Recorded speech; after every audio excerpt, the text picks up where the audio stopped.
शीर्षक बेटी का दर्द। छोटे कस्बे में रहने वाली नेहा अपने माता पिता की जान थी।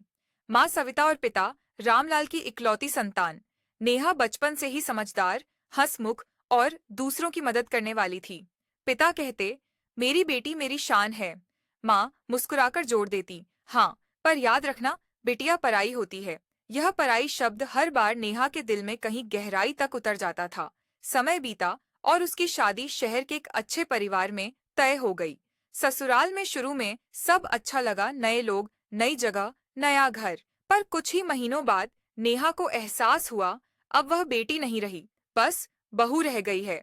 हर बात पर सवाल, हर छोटी गलती पर ताना। सास का कहना, हमारे घर में बहुएं बोलती नहीं, बस सुनती हैं। पति अरविंद हमेशा चुप रहता। नेहा अक्सर सोचती, क्या शादी के बाद लड़की की अपनी कोई आवाज नहीं रहती। एक दिन मायके से फोन आया। माँ बोली, बेटा पापा बहुत बीमार हैं, एक बार आ जा।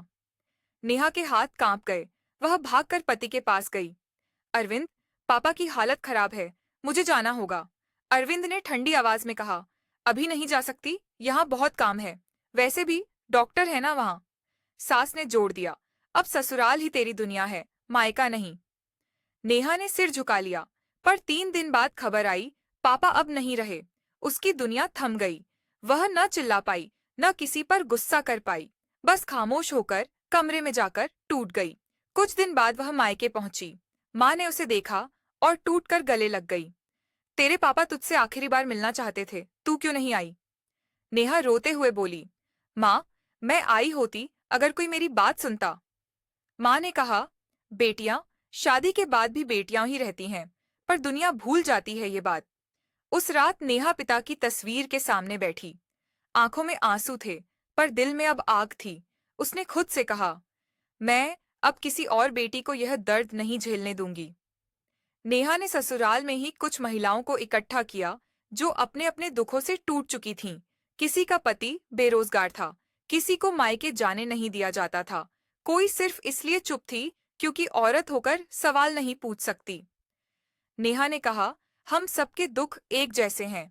अगर हम एक दूसरे का सहारा बन जाएं, तो कोई हमें झुका नहीं सकेगा। धीरे धीरे उसने नारी संबल समूह बनाया।